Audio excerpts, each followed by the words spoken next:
rejoice. This phrase in Latin comes from our entrance antiphon, gaudete, and it's meant to be like an imperative. Rejoice. The problem is, we can't tell people how to feel. If I say, come on, it's the end of the school year, get in a good mood, be in a good mood.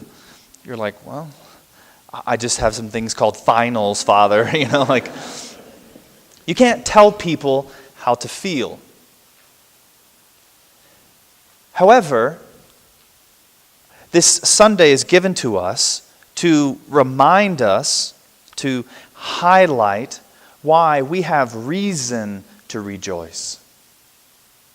And that even if emotionally I'm feeling kind of heavy or just very serious, that in my heart I can be reminded of the reasons I have to rejoice. We're given this image in the prophet Isaiah today, that the desert and the parched land will exult. The steppe will rejoice and bloom. They will bloom with abundant flowers and rejoice with joyful song. That when Christ, the living water, comes and touches something, that even a barren desert will produce just beautiful flowers. But the challenge for us is maybe instead of seeing the flowers and feeling our hearts kind of lift and rejoice, all we can feel and see is the desert. I'm in a place of dryness. Maybe it's even just kind of heavy and dark, and I don't see the light there. So what do we do about that? How do we think about that? In the Gospel, John the Baptist is, here you have John the Baptist who speaks as a prophet. He's pointing the way to Christ. He gives voice and he points to the Word made flesh, Jesus. And some people get confused. They're like, oh, maybe it's the same thing. But John is quick to say, I am not he. So that's why he directs his disciples to go to Jesus, the one who makes good things happen. And he's like, no, it's about him. I'm just pointing the way. Let's not confuse the two. But what happens in our lives is Jesus, the one who is all good, the one who's all powerful, that when we look at our lives, we see things, we see works, we see evidence of things that are not good, that we see the desert. The desert, the works of God, the fruit of God, is different than God himself. And sometimes in our hurt, our difficulty, we combine the two. Because I feel like I'm in a desert, then that must mean that God himself is not good. Or because I feel abandoned and I don't see any flowers, then it must mean that God is not here. But we're confusing the two. God is good. God does great things. But it doesn't mean that no one will ever get sick. It doesn't mean that there never will be a desert, but that it'll rain. It doesn't mean that it'll rain every day and there'll be flowers. It doesn't take away that God is good. Does that kind of make sense? Because I think we all naturally feel that way, like when something heavy happens in my life, I can't help but feel like, God, why would a good God do that? It doesn't make any sense. And so these people who have been walking in darkness, that now John the Baptist points to these things that happen. The blind regain their sight, the lame walk, lepers are cleansed, the deaf hear, the dead are raised. The good news is proclaimed. Now, that's not happening to every single person. However, it's happening to some people as a way to highlight who Jesus is, what he wants to do, and as a reason to give everyone hope. Everyone to have a reason to rejoice. I don't know about you, but I'd love to hear people's stories, people's like testimonies, if you will. And you hear how God has worked in someone's life, kind of brought them maybe from a place, from the desert, and then he did something beautiful. Or sometimes you hear other people, they share, like people, that's one of the blessings about being a priest. People are always sharing these like miraculous stories with me. Like a month ago, someone came to me and they're like, so-and-so, my relative had cancer and they went in for a treatment, and just before the doctor's like, let's just scan one more time, and the cancer was gone. And the doctor's like, let's scan again. Like, wait, what? That's impossible. Like, how do you explain that? And I hear that, and I'm like, that didn't happen to my relative who had cancer.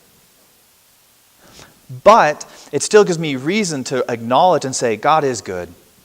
And if my relative did not heal from cancer, then somehow it must mean that God has something even better in store for that person.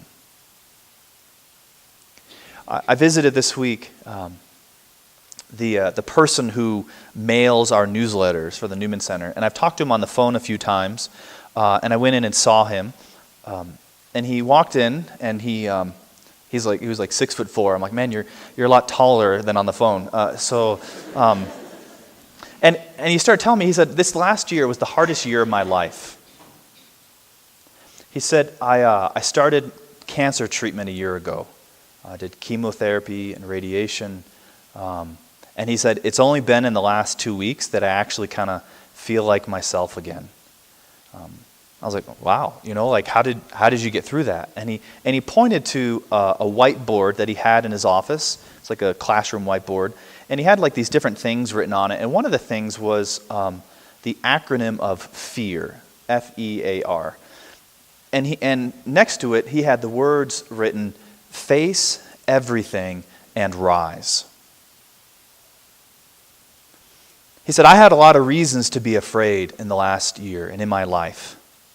That when I see things happening that I'm not happy about, or I feel like I have to face the music and it's going to be difficult. But he said, I learned to face everything and rise.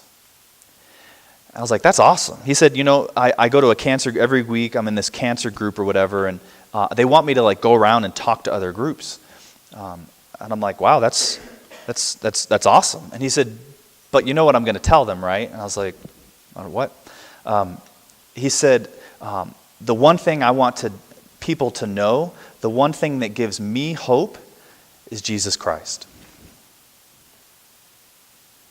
That he reminds me that I am loved, that I am not forgotten, and that even if I didn't beat cancer, that it changes nothing about his goodness. And because I know I have a good God who loves me, and that everything that's happening is happening for a reason, that I can find joy even in the most difficult of circumstances. That I rejoice in my God, not in my circumstances. That gave me hope. Face everything and rise. Maybe there's something to that. We're told to rejoice today. And something I noticed in English in our creed, and it just that Jesus rose from the dead. And today we wear, I'm wearing, rose, right? It's a reason to rejoice because he rose. And I might feel still dead in the tomb, but Jesus goes to pave the way for me. In Christmas time, we celebrate Jesus coming so that he can take me with him. That Jesus is coming. Every one of us has difficult things in our lives right now. This season of Advent is to remind us that the whole reason Jesus came was to come for you and I, to renew our hope, to renew our life in him. That the blind would regain their sight. That all those things that are happening and we can't see, what are you doing, God? Where are you at? He wants to open our eyes to be able to see that. the lame walk, all the ways that I keep tripping up. Why do I keep falling in the same potholes in my life? I tell God I'm going to act this certain way around my family or with my girlfriend or my boyfriend, and I keep falling in the same holes. That Jesus wants to come, and by His grace alone, He's going to give me the strength to not stumble anymore. That He wants to cleanse me from the inside out. That He wants to raise the dead. That I who feel dead at times. He wants to draw me out of that tomb and to fill me with His life again. He wants to give me the good news.